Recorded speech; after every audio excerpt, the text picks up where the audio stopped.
Hey, what do you think's on CBS right now? The last couple of weeks. Are you going to do this again? Okay, Frey was bull riding. That's right. Then it was and calf roping racing, and calf roping and calf roping. Don't forget that.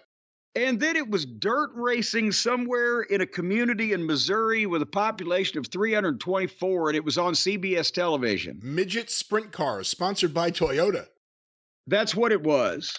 And ladies and gentlemen, it's a misleading title. The race car drivers are not midgets, apparently, which would have made it at least entertaining enough to me to reach the bar beyond CBS, but it's the cars that are smaller, hence the nom de plume of midgets, correct? Is that what we ascertained? That is correct. They are midget cars by designation. Well, what's on this week? This week is the WNBA. Chicago at Indiana. The Indiana Fever versus the Chicago Bullet Holes. Virus? I don't know what exactly. Blowholes? What? I did not say that. That's what you're saying here. But I thought that's what I heard you say. I wonder what kind of ratings this will do. This is Caitlyn Clark. She's that one big college basketball star is now in the WNBA. She's the biggest I'm aware. Everybody is aware. I don't know how she got so famous, or did she score like 100 points in college, or she was just the greatest player ever? It just all of a sudden they said, the biggest star in women's basketball is signed in the WNBA. I literally never heard of her until like the college basketball, with the Final Four for women, I guess. Until that last game, I heard of her. And then it's been nonstop. So do we know, has she been but she's good, excellent all along, or she just burst into prominence? I can't tell you because I don't watch the WNBA or follow women's basketball. I'm watching her. Well, if you told me, we'd both know. But she just got an assist. There you go. Who helped her? Someone else with very colorful. I don't know who any of these people are. I'm just watching people running around because was she broken down on the side of the road? She called for roadside assistance. She got an assist. What do you think, though, the fact that they say that her joining the NBA? I saw a statistic the other day. I don't know if you would have seen it because I don't know if it was a Twitter or where, but I'm pretty sure I did. Games with her drawing double what everyone else is drawing in the league. Maybe even more than yes. They've said this on the newsroom, but that's why I'm asking. That's what I'm asking you, Costello.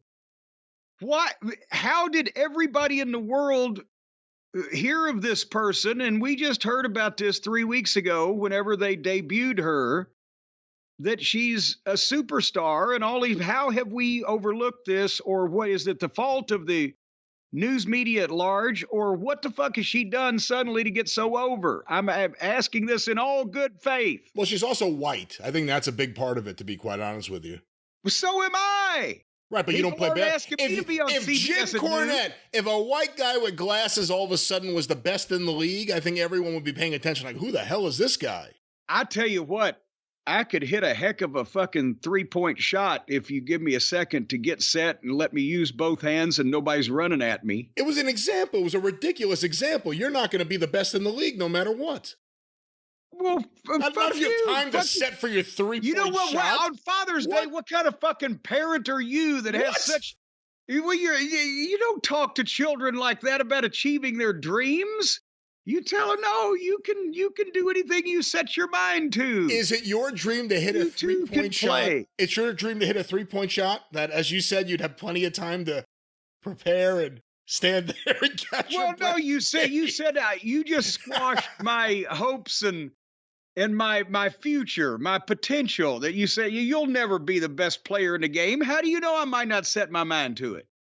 You're underestimating me. All right. But anyway, the point is, according to Wikipedia, she's considered a generational talent. She's described as one of the greatest women's college basketball players of all time by many publications. Okay. Rebecca Lobo, ESPN analyst.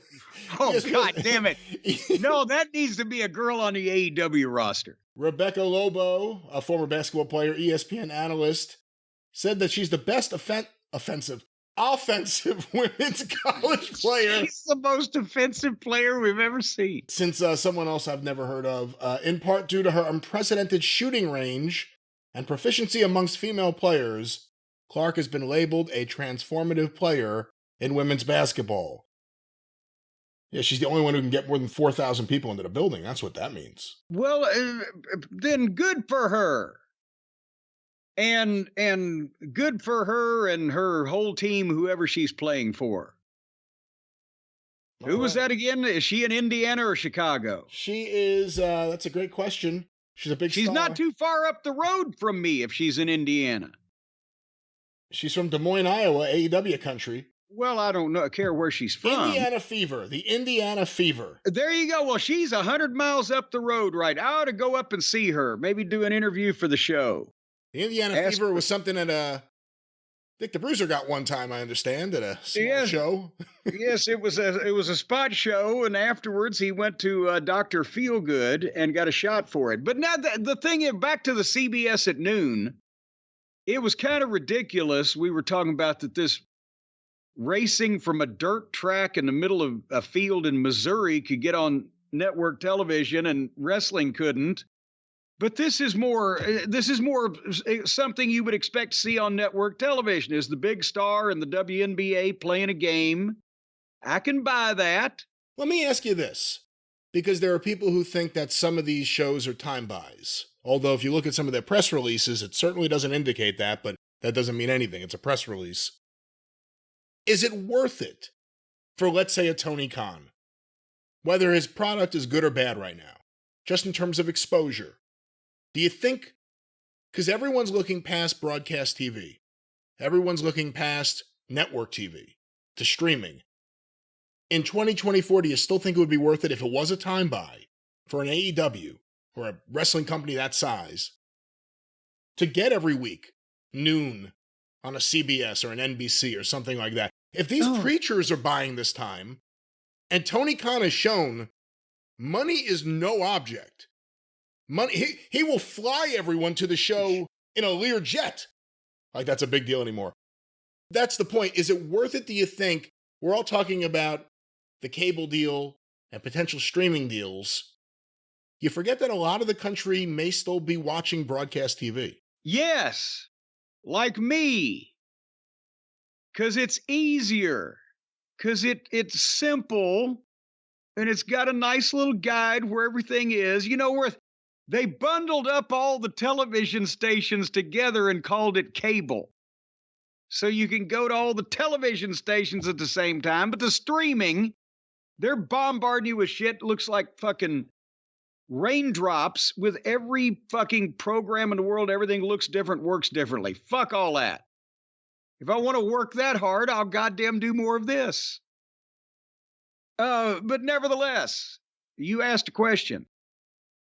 I think it's more of the standards of television ratings have fallen as we made that, you know, that now it's even network television. A couple million people's a big deal, for fuck's sake. That used to be in the middle of the night, the audience watching Tom Snyder on the Tomorrow Show on NBC at 2:00 in the morning in the old days.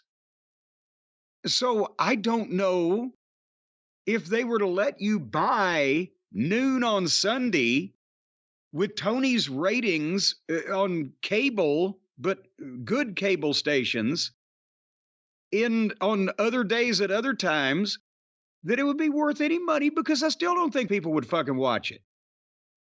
If you had a product that had very little exposure or minimal, or, you know, not on one of the major cable stations, and you got a chance at a sweet deal, because I guess the networks are happy with 500,000 people these days.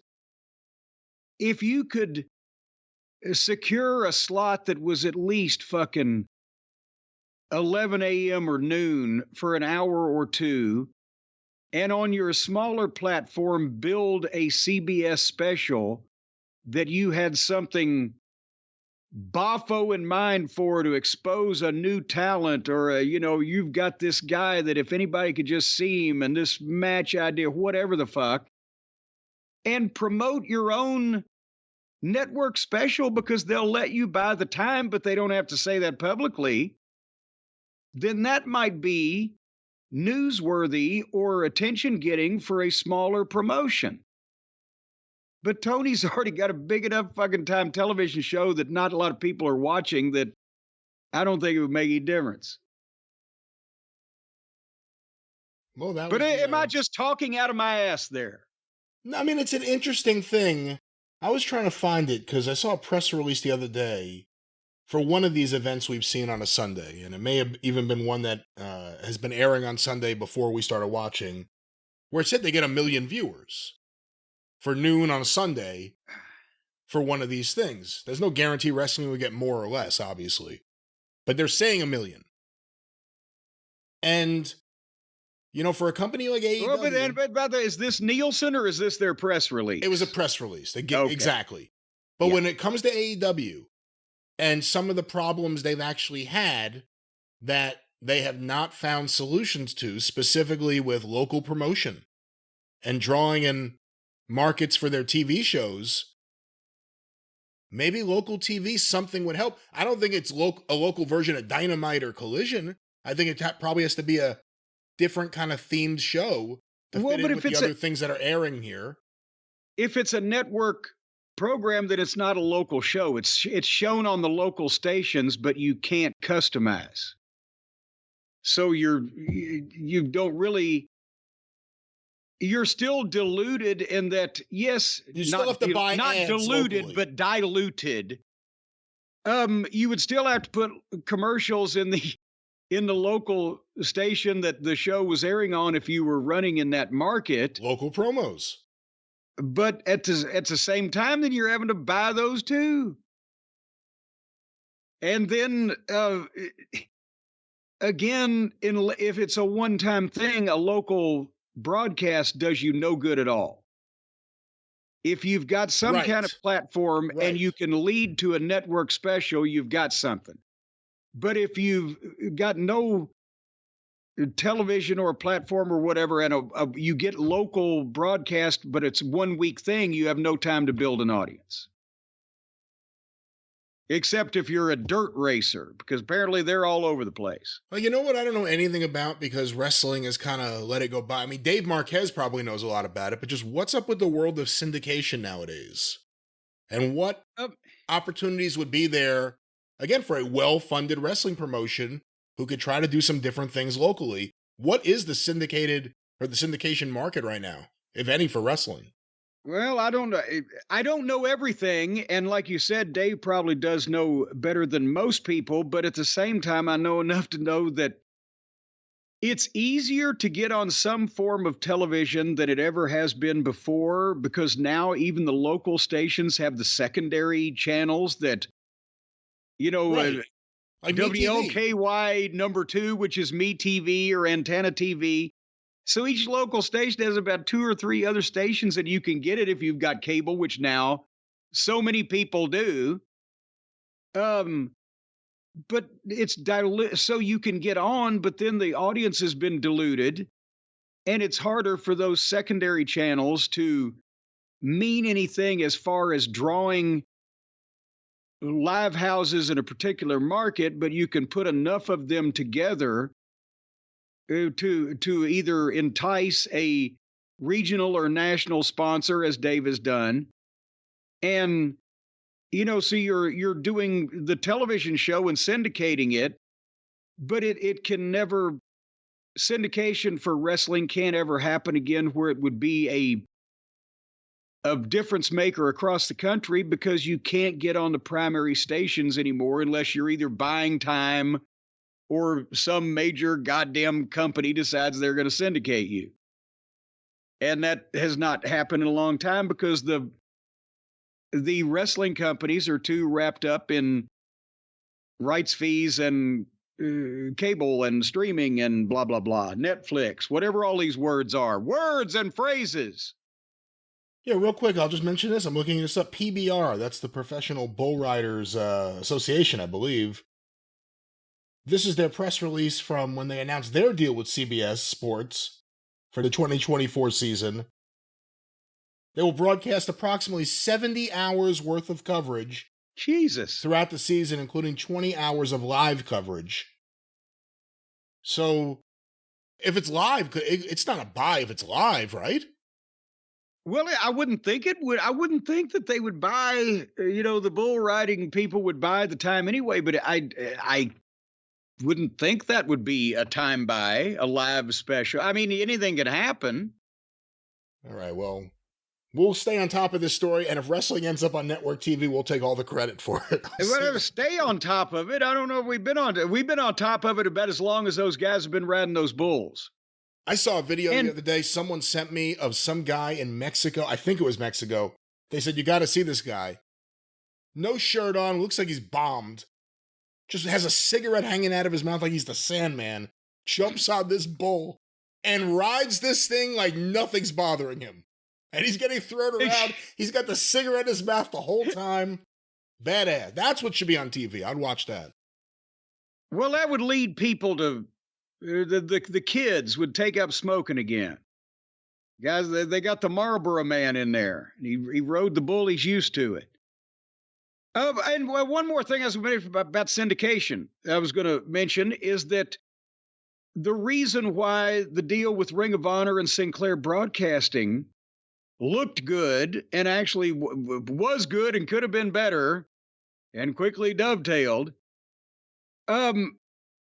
that was the way to get on the primary stations in town, the local broadcast stations. The program wasn't relegated to WDRB .3 or whatever. It was on the main Fox affiliate or the local ABC affiliate or whatever the local affiliate was. And the theory was, as they picked up stations, which when the sale went through, I think they had 60 stations, and I heard before they got in financial trouble here recently, and good for them, the right-wing fucking lunatics, we found out they are.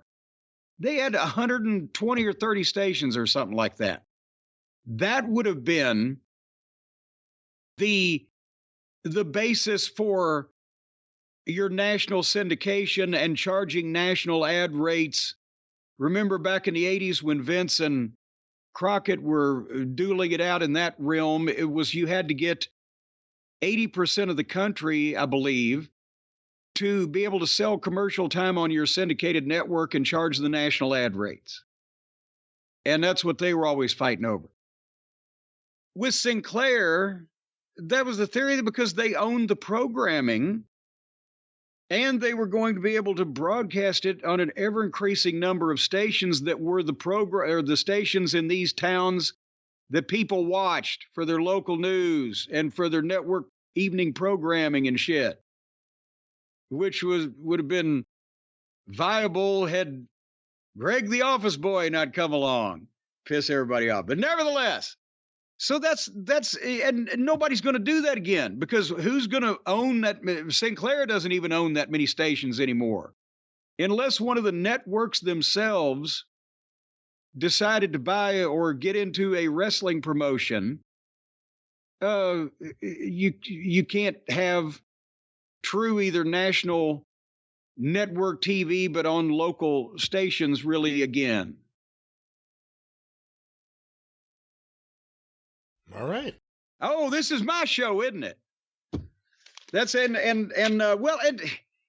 the CW. I'm sorry, CW is going to have. Which show are they getting? They're getting NXT. NXT.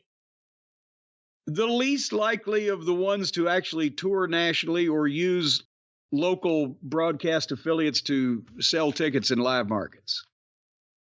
I mean, it's crazy to think about because it was always the staple and it's still the thing that so many of us go back and watch and have great memories of things that were said and different people doing them. But localized promos are dead.